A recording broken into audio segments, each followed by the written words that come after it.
Nagsisimula ang kwento sa isang pagsasalaysay tungkol sa malulupit na pag-atake na isinagawa ng mga rebelde ng ISIS sa gitnang silangan, sa pagitan ng hangganan ng Iraq at disyerto ng Syria. Naghasik sila ng takot at pagkawasak, sinasakop ang mga bayan at pinamumunuan ang mga ito sa pamamagitan ng karahasan at pang-aapi. Dahil sa terorismo nila, napilitang tumakas ang mga sundalong Iraqi at takot na mga sibilyan patungo sa isang maliit na lungsod na tinatawag na Kobani. Doon muling bumangon ang mga tao matapos ang maraming taon ng pagdurusa. Ipinahayag nila ang kanilang sariling autonomiya sa ilalim ng isang demokratikong sistema, determinado silang ipagtanggol ang kanilang kalayaan at labanan ang kalupitan ng ISIS. Upang protektahan ang kanilang lupain, bumuo sila ng puwersang pangkalayaan na tinawag na YPG. At sa gayon, ang maliit na lungsod ay naging huling pader sa pagitan ng kawalan at pag-asa. Dito natin nakilala si Zora, isang babaeng namumuno sa isa sa mga unit ng YPG. Ipinakilala rin si Musa, isang sniper commander. Habang nagpapatrol sila malapit sa hangganan, dumating ang isang scout na nagngangalang Rank Bar na may dalang mahalagang balita. Nagtipon ng napakaraming puwersa ng ISIS at naghahanda silang umatake mula sa iba't ibang direksyon. Pagkarinig nito, iniutos ni Zora kay Rank Bar na ilikas ang mga batang hindi makakalaban. Tinawag niya ang mga mandirigma upang pamwesto at ipagtanggol ang kanilang teritoryo. Paalala niya na sobra na ang ISIS, pinalayas nila ang mga Kurdish mula sa sarili nilang lupain, at dapat silang pigilan. Nagbuo ng depensibong linya ang mga mandirigma, handa sa marahas na pag-atake. Pagdating ng puwersa ng ISIS sa hangganan, agad nagsimula ang labanan. Lumipat ang eksena sa lungsod ng Kobani sa hilagang Kurdistan, Turkey. Pinapanood ng mga tao ang balita sa telebisyon tungkol sa malalaking demonstrasyon sa buong mundo.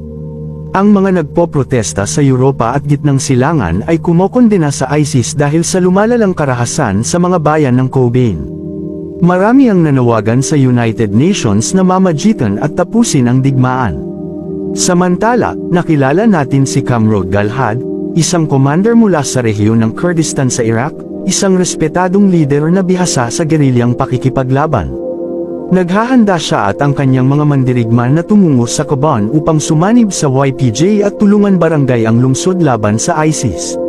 Sa punong himpilan ng YPG sa Kobani, ligtas na nakabalik si Zora at ang kanyang unit. Malugod silang sinalubong ni Abua, isa sa kanilang kasamahan. Habang nagtitipon ang lahat, ibinahagi ni Zora ang kagyat na balita. Malaking opensiba ang inihahanda ng ISIS, at kulang sila sa tauhan at mabibigat na sandata.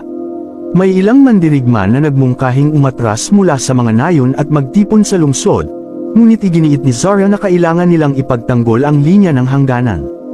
Kapag umatras sila ngayon, maaaring bumagsak ang Kobani sa isang iglap. Kasabay nito, nagtagumpay ang ISIS na sakupin ang bahagi ng rehiyon. Tinitiyak nilang pinapatay ang mga lalaki habang ang kababaihan ay kinukuha at inaliping parang pag-aari. At ang mas nakakatakot pa, naniniwala ang mga umaatake na ang kalupitang ito ay isang banal na gawain. Lumipat ang eksena sa hilagang hangganan ng Kurdistan.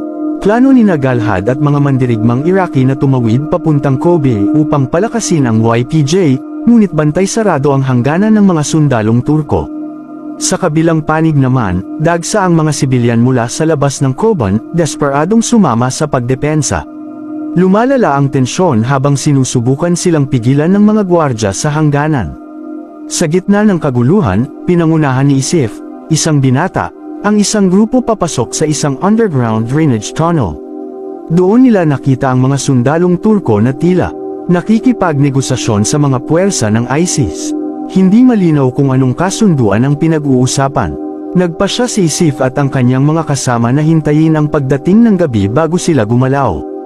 Pagsapit ng gabi, dumating si Abua para dalhin sina Isif at ang kanyang grupo sa kampo ng YPG, kung saan magiliw silang tinanggap ni Zora. Kinabukasan, ramdam ang tensyon. Magsimulang tumakas ang mga sibilyan mula sa Kobani habang papalapit ang ISIS sa lungsod. Tumuloy sila sa hangganan ng Turkey, umaasang makahanap ng kaligtasan. Sa huli, nakatanggap ng utos ang mga gwardya, buksan ang mga tarangkahan at hayaang makatawid ang mga sibilyan. Kung mananatili sila, malamang ay patayin silang lahat ng paparating na mga militante. Habang tumatakas ang mga tao papuntang Turkey, nagpasabog ang ISIS ng mabibigat na artillery sa lungsod. Napilitang umatras sina Zara at Aaron upang muling magplano. Nagmungkahi si Rajwar ng pagbuo ng panibagong linya ng depensa dahil malamang magtuloy-tuloy ang labanan hanggang gabi. Sumang-ayon si Zara at iniutos na pumunta ang mga mandirigma sa mga burol upang magtatag ng bagong posisyon. Magdamag na bumagsak ang mga bala ng mortar at artillery. Pinilit ng mga mandirigma na panatilihin ang kanilang linya, ngunit lalo pang lumalakas ang puwersa ng ISIS, halos ibigay na ang depensa ng YPJ. Kinabukasan, muling sumiklab ang labanan. Tumulak muli ang ISIS patungong Kaban. Napakarami nila at unti-unting napapotres ang mga tagapagtanggol. Napilitan sina Zara at ang kanyang mga mandirigma na makipaglaban muli para sa kanilang buhay. Inutusan ni Zara si Musa, ang sniper, na pamwesto sa isang mataas na gusali. May kasama siyang isa pang sniper, isang babaeng nagngangalang Asman. Mula roon, sinusubukan nilang pabagalin ang pag-usad ng kalaban, ngunit masyado silang kakaunti at kulang sa armas. Halos mabiyak na ang depensa. Sa sandaling kritikal na ang sitwasyon, dumating si Galhad kasama ang grupo ng mga voluntaryong mandirigma mula Turkey. Sa tulong nila, sa wakas ay nagawang itaboy ng mga tagapagtanggol ang kalaban at masigurong muli ang kanilang posisyon. Inutusan ni Galhad ang lahat na palakasin ang lugar at magtayo ng mas matibay na depensang barikada. Ipinagpatuloy ni Musa ang kanyang tungkulin bilang Overwatch, patuloy na minamatyagan ang anumang galaw mula sa malayo. Lumipas ang oras at dumating ang pagdiriwang ng Eid, isang pista sana na puno ng bagong damit, masayang salu-salo, at pamilya. Ngunit sa halip, ginugol ng mga kalalakihan at kababaihang ito ang araw sa gitna ng digmaan, ipinagtatanggol ang kanilang tahanan. Nagtipon sila sandali, nagbahagi ng mga alaala noong sila'y bata pa, kapag bumibisita sa mga kapitbahay at nagdiriwang ng magkakasama. Habang nakikipag-usap si Abu sa isa pang mandirigma, dumating ang biglaang balita. Ang militar ng Turkey ay nag-aalok ng isang kasunduan. Sinasabi nilang kaya nilang iligtas ang kapatid ni Abu Leia na bihag pa rin ng ISIS, ngunit kapalit nito, kailangan niyang ipagkanulo ang YPJ. Bago pa makapagdesisyon, biglang umalangaw ang putok ng baril. Dumating si Ranker na may dala-dalang katawan ng kanilang kasamahan, na baril ng isang sniper na nakapwesto malapit sa paligid. Agad na tinipon ni Musa sina Aaron at Ranker upang tuklasin ang pinanggalingan. Sigurado siyang nakatago ang sniper sa isang lihim na pwesto, at tama siya. Nasa tuktok ito ng isang puno, halos hindi makita. Sa pamamagitan ng scope, napansin ni Musa ang bahagyang paggalaw. Pumutok siya, tinamaan hindi lang isa kundi dalawang sniper ng kalaban.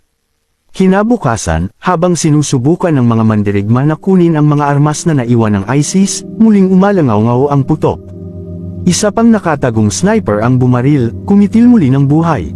Pumwesto sina Musa at Asman, determinado na wakasan ang banta. Sumunod ang isang tensyonado at nakamamatay na duelo ng mga sniper. Sa isang sandali, nagbigay ng signal ang sniper ng kalaban para gumalaw ang kasamahan niya. Nahuli ito ni Musa at agad na tinamba. Muling nagtago ang enemy sniper sa kanyang camouflage habang iniulat ni Musa kay Zara na napatumba na niya ang isa sa mga Mama Merrill. Samantala, nagawang makalusot ng ISIS at nakapasok sa depensa. Muling sumiklab ang close combat. Sa gitna ng kaguluhan, sinubukan ni Zara na marating si Asman, na naipit at napalilibutan na ng kalaban, ngunit huli na siya. Ginawa ni Asman ang nakakap-heartbreakang na desisyon, nagpakamatay siya kaysa mahuli. Nagpuyos sa pag-iyak si Zara. Kinuha ng mga mandirigma ang katawan ni Asman upang mailibing siya ng may karangalan. Pagkatapos ng labanan, tinipon ni Zara ang mga mandirigma.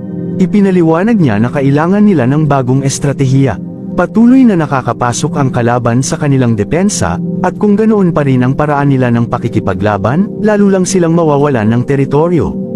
Sa puntong ito, nagmungkahi ang isang commander na nagngangalang Mashiro ng gerilyang taktika. Plano niyang salakayin ang mga reinforcement ng ISIS bago pa makarating sa Koban. Kinagabihan, tumulak si Mashiro at ang kanyang grupo upang simulan ang misyon. Samantala, sina Musa at ang kanyang sniper unit ay inatas ang maghanap ng anumang nakatagong sniper ng kalaban. Kasabay nito, nagkumpisal si Abu Leia sa isang kasamang mandirigma. Matagal niya nang iniisip ang alok ng militar ng Turkey, kaya raw nilang palayain ang kanyang kapatid mula sa ISIS, kapalit ng pagtalikod niya sa YPJ. Bago pa nila maituloy ang usapan, muling may putok ng baril. Napatay ang isang gwardya sa lookout post. Agad tumakbo si Musa at nalaman na nandyan pa rin ang sniper. Determinado siyang hanapin ito, naghanda siyang umalis. Nagboluntaryo sina Dara at Ira na sumama sa kanya. Kinabukasan, habang nagpapahinga ang tatlo, tinanong ni Dara kung bakit bihira magsalita. Si Musa, ipinahayag ni Ira ang nakaraan ni Musa. Lumaki siya sa silangang Kurdistan at mula pagkabata ay nasangkot na sa pagpupuslit ng mga kalakal sa hangganan.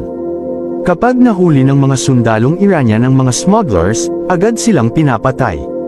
Isang araw, inambus si Musa at ang kanyang grupo, pinatay ang lahat maliban sa kanya. Naligtas siya, ngunit iniwan sa kanya ang malalim at permanenteng sugat. Lumipat ang kwento sa sniper ng kalaban na nakatago sa matataas na puno. Mula roon, minamatyagan niya ang YPJ at pinipili ang susunod na target, si Galhad. Sa ibang lugar, nag-uusap sina Galhad at Abu Layla. Tinanong ni Galhad kung bakit tila mabigat ang loob ng kanyang kaibigan nitong mga araw.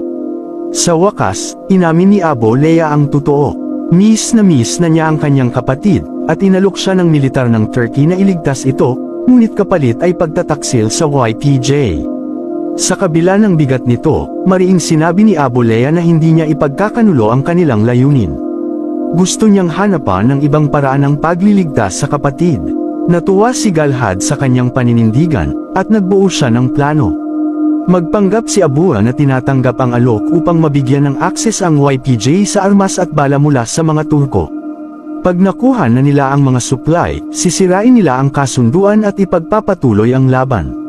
Maya-maya, nakipagkita si Abu sa isang Turkish intelligence agent sa isang lihim na lokasyon. Sinubukan siyang kumbansihin ng agent na lumipat sa kanilang panig, nag-aalok ng citizenship, pera, at maginhawang buhay. Ang kapalit lang, ipagkanulo ang YPJ. Samantala, sa base, naghahanda si Galhad para sa susunod na malakihang offensiba. Hinati niya ang mga mandirigma sa 3 grupo. Unang grupo pamumunuan ni Zora. Sila ang iikot sa likuran at papasok sa kuta ng ISIS sa pamamagitan ng mga gumuhong gusali. Ikalawang grupo daraan sa mga residential area upang umabot sa harapan ng base. Ikatlong grupo pamumunuan ni Musa, na siyang magbibigay ng sniper cover at paprotekta sa mga sumusulong na mandirigma. Sa kabilang panig, naghihintay si Mashiro at ang kanyang grupo sa isang burol habang pinagmamasdan ang supply convoy ng ISIS na dahan-daang tumatawid sa lupain. Nang tuluyang pumasok ang mga sasakyan sa saklaw, pinindot ang detonator. Isang napakalakas na pagsabog ang sumabog, winasak ang buong convoy. Sa pagkabura ng papalapit na puwersa ng kalaban, kinuha ng mga gerilya ang lahat ng armas na iniwan ng mga ito. Kinagabihan, sinimulan na ni Galhad at ng natitirang mga mandirigma ang kanilang planadong pag-atake. Tahimik silang umusad mula sa harapan, tinatanggal ang mga gwardya ng paisa-isa ng hindi nakakatawag ng pansin. Sa parehong oras, umuusad din mula sa likuran si Zira at ang kanyang unit. Nagbibigay ng proteksyon si Musa at ang sniper team, tinitiktikan ang bawat sulok para sa anumang galaw ng kaaway. Bago pa man makapaghanda ang ISIS, napalibutan na sila. Pinatay ng mga mandirigma ang kuryente, lumapit at naglunsad ng biglaang pag-atake. Matindi ang labanan, ngunit nagtagumpay ang mga tagapagtanggol. Gayunpaman, may kabayaran ang kanilang panalo. Isa sa mga napaslang ay malapit na kaibigan ni Musa, isang paalala ng patuloy na halaga ng digmaan. Kinabukasan, nalaman ng komandante ng ISIS na nakuha na ang base ng Kaban. Galit na galit, nag-utos siya na maghanda ng mga puwersa mula Manbij at Raqqa para sa isang kontra-atake. Samantala, nakatanggap si Galhad ng mensahe mula kay Mashiro. Ang grupo ni Mashiro ay naghahanda namang salakayin ang isa pang burol na hawak ng ISIS sa hangganan at humihiling kay Galhad na sumama sa isang sabayang pag-atake. Layunin nilang palibutan ng kaaway mula sa 2 panig. Kasunod nito, isang malaking convoy ng ISIS ang nagsimulang umusad patungong Kobain bitbit ang mabibigat na armas. Sa parehong oras, muling nakipagkita si Abu Layla sa mga puwersang Turko para tapusin ang di umano'y kasunduan. Pagkatapos niya itong kumpirmahin, pinalaya ang kanyang kapatid mula sa pagkakabihag at binigyan siya ng malaking supply ng armas at bala. Sa kapalit, inutusan si Abu Leia na hintayin ang hudyat para pagtaksilan ang YPJ. Sa ibang lugar, sinusubukan ni Galahad na makontak si Nayuf at ang kanyang grupo, ngunit walang tugon. Pagkaraan lamang, dumating si Rankber na may masamang balita, pinutol ng Turkey ang kanilang mga linya ng komunikasyon, ini-isolate ang mga mandirigma. Iniulat din niya ang kakaibang galaw ng tropa malapit sa hangganan, kaya tinatasan ni Delhad na imbestigahan ito. Samantala, nasa border gate na sina Isif at ang kanyang grupo. Mula sa kanilang posisyon, tanaw nila ang napakalaking puwersa ng ISIS na naghahanda para sa isang malawakang pag-atake. Nagmadaling tumungo sina Galahad at ang kanyang mga mandirigma sa hangganan. Ngunit pagdating nila, hinarap sila ni Abu Leia.